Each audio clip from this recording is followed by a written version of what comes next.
everything that I do is spirit led, as I mentioned on our first exchange. And so, really, when spirit told me to put this idea out there to create collective space where we can create like a global underground railroad. As I mentioned, the first interview as well, Harriet Tubman has been an ancestor that has been coming to me since I was like 12 or 13 years old. And I never really understood why. And now, 20 something years later, I understand exactly why she is definitely an ancestor that comes to me, because a big part of it is creating safe space for our Black women to reconnect to nature, reconnect to ourselves, and reconnect to our spirituality, which So, the journey with the Exodus Collective has been very meandering. Starting back in 2020, during the pandemic, after the murder of George Floyd, that need to escape felt exceptionally urgent. And in some ways, it's no less pressing. But I think now is time mindfully moving and understanding really what it means to unplug from systems that don't serve us and nurture and ground ourselves in environments where we can truly thrive. Really, it's something that I'm passionate about, and I'm even more passionate about connecting with women across the world who are facilitating those sorts of shifts. So today I am joined by two fabulous women who have joined forces to create what they are calling is a sacred stewardship program. But let me just jump over to Daja. Daja, you are in Costa Rica, and forgive me if I pronounced your name incorrectly. But tell me a little bit more about why you felt the need to bring this offering into the world at this time. Appreciate it, Zoe. Yes, it's Deja, like deja vu. And yes, well, actually, Queen J really was the visionary, and she is connected to Afia. We have two other women that are also creating the program together. And Afia is a good friend of mine. We've hosted retreats together, and she invited me into the space. So I can't say that I was even envisioning something like this. I was just over here needing something like this. And suddenly it appeared. And I met this beautiful woman who was like, she wants to bring us together, women who are doing these kind of projects in other parts of the world. And I was like, wow, this is powerful. I am connected to some other women who live abroad, but these are some of the only women I know that are actually building and long term like homesteading or having sustainable housing situation. So yeah, it was the most resonance for me because I'm literally, living on my farm, building, starting from scratch. So it was really nice to connect with some folks who have done that as well and understand all that it takes on that deeper level. And it does feel like it's important to share because people are always messaging me and asking, how did I do it? How did I get here? And so I think it's important for us to come together and, in a structured way, bring them the information that they need to do the same. Super. everything that I do is spirit led, as I mentioned on our first exchange. And so, really, when spirit told me to put this idea out there to create collective space where we can create like a global underground railroad, as I mentioned the first interview as well, Harriet Tubman has been an ancestor that has been coming to me since I was like 12 or 13 years old. And I never really understood why. And now, 20 something years later, I understand exactly why she is definitely an ancestor that comes to me, because a big part of it is creating safe space for our Black women to reconnect to nature, reconnect to ourselves, and reconnect to our spirituality, which it can be a little bit difficult doing that in a place like the United States. And so the Sacred Stewardship Program is an intimate container. We only have 11 spaces because when you're building community, you really have to do that step by step and actually get to know the women, get to know their stories, get to know their visions, get to know their missions and their callings and their goals. And we prefer to do that in a more intimate environment. But it is a safe space for us 11 women to cultivate authentic community globally with Black women that are doing the on the boots work, as well as giving them resources on how to purchase land. And if they do choose to build from the ground up, we have all been doing that. And so it is that safe container to kind of get them back to their own freedom that they desire for themselves. And it's a lot more easier to do that in a place like Costa Rica, in a place like Haiti, a place like Dominican Republic, a place like Ecuador, which we are all stewarding land and sacred space in. So that was the origination of it. And then, I think I was speaking about this as well.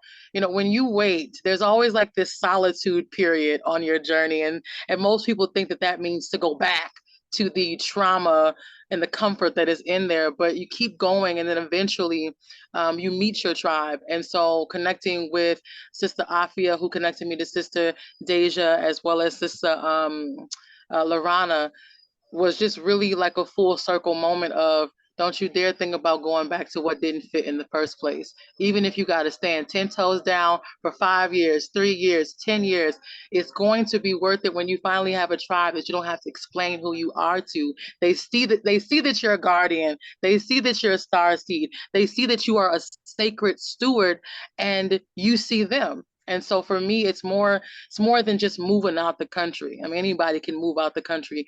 That's not how I describe our program. This is about global impact, run and powered, fueled by Black women. Mark my words. This ain't happened before, and after this, it's going to keep happening again, because we are willing to knock down the door and create a portal for the women to come after us. Period. I love that. More power to every single sentiment of that. But just so that you can really break it down for people, because I think sometimes you don't fully understand it until you've been through it yourself. But what is the difference between moving abroad and going on the journey that you're facilitating? Can you explain that difference? Oh yeah, it's a grand difference. If I were to just move abroad, you wouldn't hear about me. I wouldn't have a social media. I would just be focused on me and my children. But we all have a grand purpose attached to the stewarding of our land. We didn't just buy land to build our own homesteads for our own family. We bought land to create sacred space, to be a medium for our Black sisters that are still in the States, that want to kind of do that deep ancestral healing work, to be able to do that on our properties. And so the difference is there's an impact, there's a larger purpose, there's healing involved with our journeys, and it's not just revolving around us. It's literally saying we needed this space, so we're creating these spaces for others that look like us that need this space. And so the difference of the two journeys is also monumentally a different story, because the amount of challenges that we have to face to be the pioneers, to create a space from the ground up, to learn how to live with no electricity, or to bathe in the river, and kind of unlearn all of the programs that we've been programized as American citizens. It's healing on top of high faith. We didn't have investors. We made the money. We're still making the money. We're still doing it step by step, piece by piece. There was no grants and investors available to pave the way. So a lot of it is blood, sweat, and tears for the goodness of our people, the elevation of our people. So when we're talking about the program that we're offering, it's not just for people that want to be connected with real estate agents and lawyers. It's women that are medicine women. They are shamans, right? They are healers. They are doctors. They're masseuses. They are herbalists. And they want to take that medicine and create a social impact in the world around them. I love that. And so tell me a little bit more about the aspect of you knowing that you needed it. Deja spoke really, really eloquently about what the loneliness aspect can be like. But again, seeing the social media output, it looks great. It looks gorgeous. Your kids are beautiful. You're eating fresh vegetables. Like everything looks fine. But so that people are able to shift from thinking, well, it looks easy, I'm used to doing things on my own, I'm just going to push through, I don't need any help. How can we kind of help people to anticipate some of the challenges that they're likely to encounter if they do it on their own, so that they understand the value of a supportive community of women around them to facilitate those challenges that they may encounter? Well, I say it all starts with a decision. When I decided that I wanted to live on my terms, live nude and free in harmony with nature, not work for anyone and not do any project, actually not even put my finger in anything that wasn't in alignment with what God had here for me. once I'm unwavering in my decision, and that's necessary, because I think a lot of people that I come across that message me as well on Instagram after a high engaging post, they're reacting to an instant gratification stimuli, and not, this is what I'm deciding over myself and over my children. And so I would say, how do you prepare yourself? Get used to making decisions that are in alignment with God. Because when you make a decision in alignment with how you currently feel, I mean, that could change. And the moment there's a hurricane, which there might be, the moment that the money doesn't come through, which there will be times, the moment that, it's not pleasant, you're going to immediately revert back to what's comfortable. And so I think for me, I could give a lot of advice, but the biggest foundational piece that I would say is, be ready to bet on yourself and decide that you deserve to live the life that you desire. If there's any wiggle room, well, baby, stay in America until you get serious about, I'm going to be grounded just like a tree. A tree, you have to like dig it up with a lot of effort in order to move it. Like the Negro spiritual, like a tree planted by the water, I will not be moved. When I had that moment, there's no plan B. I don't care what I have to endure. I would do it all. Now I have a building and now I have lights and Wi-Fi, but I would do it all again because I'm unwavering in my decision. And so the biggest thing that I would say is really having that conversation with yourself. Most people that I know are not happy with their lives. Most people I know are not yet there to make the decision. What I desire is more than what I have, and I'm going to be willing to go on that journey to get it no matter what. So I would say it all comes down to the decision. Yeah, absolutely. And I think one of the things that you also find along the way is that sort of the anticipation of, oh, this might be challenging, is sometimes more than the actual lived experience of dealing with those challenges, dealing with challenges on your own terms versus the discomfort of staying where you are because you're too scared to move. Like the math Yeah. isn't what you think it is. It may be challenging, it Yeah. may be difficult, but at least it's challenges that are leading to growth rather than stagnation and, just staying stuck. So yeah, 100%. Most people are experiencing the challenges of, high taxes, the rent's rising. It's really even hard to find fruit that has seeds in America. So it's like, just choose your battle. Would you rather rent to own or rent to rent? It's up to you. Yeah, You know. absolutely. Yeah. We're going to edit this bit out, but I've noticed that we're joined by Afia. Afia, how do we weave you in? Oh, something's happening. Yay! Yes, let's get it. So get it now. Get it now. Get it now. Hey. All right, I am here, ladies. How are y'all doing today? I've been listening to everything. I'm excited. I love it, Queen. You're representing. I love it. I love connecting with you. Tell us more about where you are in Haiti. Tell us your story. Well, at first I was in the DR. I decided I still spent 5 years over in the DR, and my other half is Haitian, and so we got tired of, because I owed 60,000 for a home. So I'm like, okay, let's just go and get some land and make it happen. And that's exactly what we're doing in the process. It's been a year now since I've been here, a little over a year. And I am in the country hills of Haiti. I am in the hills. I live around all the animals and the trees and nature. And so I have really bought a new sense of appreciation for land here. I have raised eyebrows and raised everything here for once to see exactly what you can do with a piece of land and constructing and making it happen. And so I'm very grateful to be alongside of this journey and share my story and knowledge. It's a lot of things. Preventative tools, I call them preventative tools. Okay, the things that I can save you time and money that you don't have to go through, that I've already experienced and already went through. To make it happen. And so, yes, I am in Haiti at this point. I'm in Limbe in the country parts of Haiti. I've been here for a year, and it's been so much progress within the year. And I'm excited to have this space as well, as long as others to be able to come and just share the knowledge. Love that. And Afia, you know, I've been doing this for about 4 years, and my focus is typically on the Caribbean. And for so long, I've been searching for someone who's moved to Haiti who's willing to talk to me, because Haiti is like so on my wish list. And I think the perceptions that people have of Haiti are like, ah, they've got a shock horror. But there's you glowing, living your best life in Haiti. Tell me a bit more about anything you can say on the difference that moving to Haiti has made versus when you were in DR, and how is your experience of Haiti in terms of nature, in terms of the people and the shifts that you've been able to make by being on this land? Um, Definitely, was a little, like, okay, am I really gonna do this?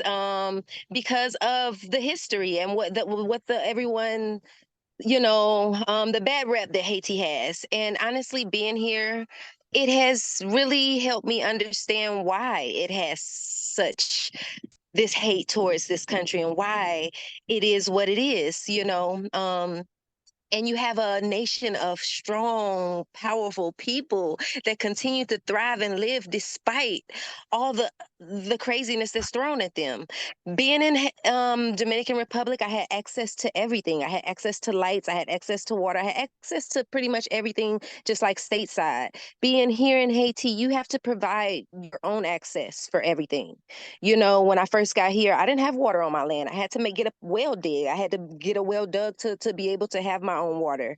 I don't have electricity right now. I solar charge. And so until I'm able to have a generator and have power, that's what I use.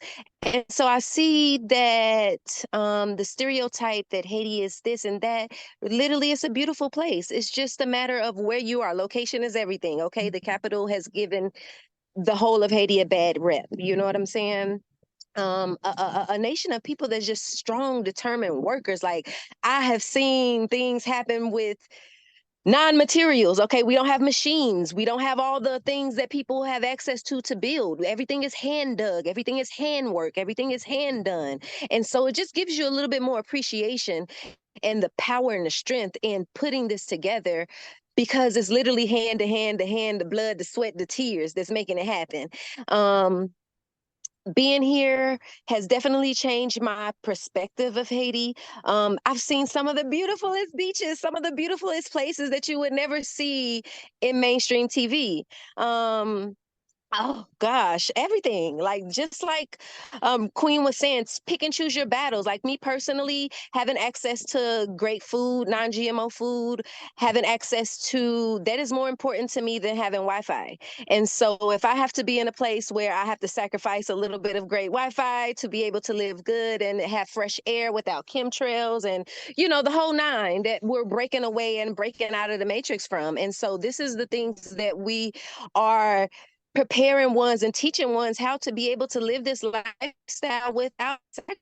Like, I'm doing the work right now. I feel like I'm literally still going through the sacrifice stage, because I have put in my work already. It's like, okay, it's time for me to chill, but I still have to put in work because I'm building. And so it's amazing. I'm just grateful to be in the position and to be able to share my story with ones. Even just with me within a year being here, I've brought ladies over here that would have never came, that was scared to come, and changed their whole perspective. And they had a whole different experience than what they were told. Afia, that sounds absolutely amazing, and I'm booking my ticket. I'm reserving my place on the next Haiti trip. You don't understand how much curiosity I have about the country, from the spirituality to the nature, etc. It's just, for me, it's a must visit. So tell me a little bit more about what you and your husband are creating on your land. What is the vision? So right now we're building the 6-bedroom, 4-bathroom home, well, 5-bedroom home, and this is pretty much space for family. As of now, we have other buildings that's going to be in the process for when I do have the sacred space completed. Ones will be able to have their own private space. But right now we're focusing on the main project. And so that's what we're doing. I love it. And what is the vision for your sacred space? my secret space will be a place where ones can come to Haiti, ones can come and get a thorough local experience, ones can have a safe place to enjoy and just be in nature, listening to the birds, the cows, the chickens, have fresh mangoes. I mean, I'm in Mango City. I'm in Mangoville, literally. When it's mango season, mango can't done. Like you can, it's the mango season. And so when it's mango season, that's the best time to have ones come through because we have so many different varieties of different trees, and just to tour up in the mountains and have a local experience, and be able to, harvest all the herbs. Everything ties hand in hand, from the health portrait to the eating to the herbs to the whole nine. At all times it ties in hand. And so be able to offer all of those things in one space, and have a beautiful space where ones can come and enjoy, away from the city, and really just enjoy what Haiti has to offer here in the countrysides. Brilliant. I'm there. I'm there. I'm there. Deja, tell me more about what you are building in Costa Rica. What does your sacred space consist of, or what will it consist of? Yes. So my sacred space, as I said, it's called Finca Serenidad. And it is my personal home, as well as a space for me to host my inner child healing retreats. So that's my main offering. I do inner child healing workshops, one-on-one sessions, and retreats. I like to help people to heal from whatever is still hindering them from childhood, and also to like reignite that spark for life, that love for life, that resilience, that innocence that we have so well when we're children, and basically to reignite it so that we can still hold that strong in the present moment. I also hold mushroom ceremonies. I love the way that that type of medicine can help with specifically healing trauma, especially long-term trauma. And most of my retreats and ceremonies are exclusively for women. Sometimes I open up retreats to men, and usually just one or two maybe come. But really, it's for women, and especially Black women from the States, to come and heal. Because, like I said before, there's a lot that we have to heal from. There's a lot that we have to unravel. It's final, and I'm doing a lot of the hard work. I feel on that. There's a lot of hard work, and we want so much to rest, but we have to work hard to create the space, because I'm creating a space for us to rest. So first, got to work really hard to build it. But I want people to come there to rest, to be loved, to be held, and for them to connect with the land, because the land is a healer in itself. Being in nature is a healer in itself as well. So to invite people into that. I love it. I love the way in which so many of us, it's just different facets of the same mission. It's just our own personal little touch. Queen Jade, remind us about your Sacred Space Village. What is it that you are offering to the world? To specific people in the world. Don't say, child. If you got me before 34, you got me with the world. Now it's exclusive access, or we will not be exchanging energy. This sacred space is the headquarters of the movement, to be honest, and it will be a 2-story, 14-bedroom, probably 7-bathroom space where the guardians can come and rest, rejuvenate, and then go back and do their due diligence in the world. I'm also creating, so anyone that actually physically arrives to Sacred Space will have to enter through one of my 7-month programs, because you don't just enter Sacred Space, you prepare and are prepared to enter Sacred Space. And what I find that by doing that model, the cream of the crop will rise, and those that are actually ready, because baby, this is not, I'm gonna be very clear, it's not for everybody. Those that are ready to take on the batons of our ancestors who sacrificed with their very lives will make it to this space and come be rejuvenated. And a great part of what I'm excited to offer is for those particular cream of the crop. Like, for example, I'll be offering to my graduates of my 7-month program a 2-week summer immersion where they can then bring their families, their children, their husbands here and stay on the land and figure out what it looks like to have a communal school, to have joint responsibilities where our currency is our gifts. So we become our teachers and our own students as well. How to eat from the land, how to produce from the land, how to do ceremony with the land. And so this is kind of like that one-stop shop. And I'm really excited to kind of create this partnership with my powerful sisters that are doing such pioneering work, because then we create a global community where, okay, they done came through Sacred Space. Now we can send them over to go volunteer for 3 weeks with Deja, send them over to, Haiti to do whatever she needs and as a part of her empire. So I would really say this is like a headquarters space, as well as my personal home. My children, who I'm training to take on the space after me, have been trained since birth. They've watched this pivotal process of how do you build authentic community, and not just with the loving light. They also see when people try to steal, try to undermine, try to come in and sneak, and they need to be trained in that as well, because that's a part of leadership. And so for me, this is a lifelong calling that not just I will complete, but the generations after me are going to be prepared for. Okay. And remind And I us, also want to Lorana, who is not here because she is en route to the US, but she is the mother of our group, and she's over there in Ecuador, and she has I think it's called the Wayward Station, which is a 6-bedroom penthouse that she actually does healing retreats, as well as community building retreats as well. And so check her out, and I'll give you her Instagram so that we can all have that. But together, like on Soul Food, together we make a mighty blow. undoubtedly, Yeah. undoubtedly. Yeah. And so if people want to find out more about the program, exactly how it works, when you guys will be meeting, etc., we'll put all the details below. But remind us that the closing date is soon, right? When is the closing date?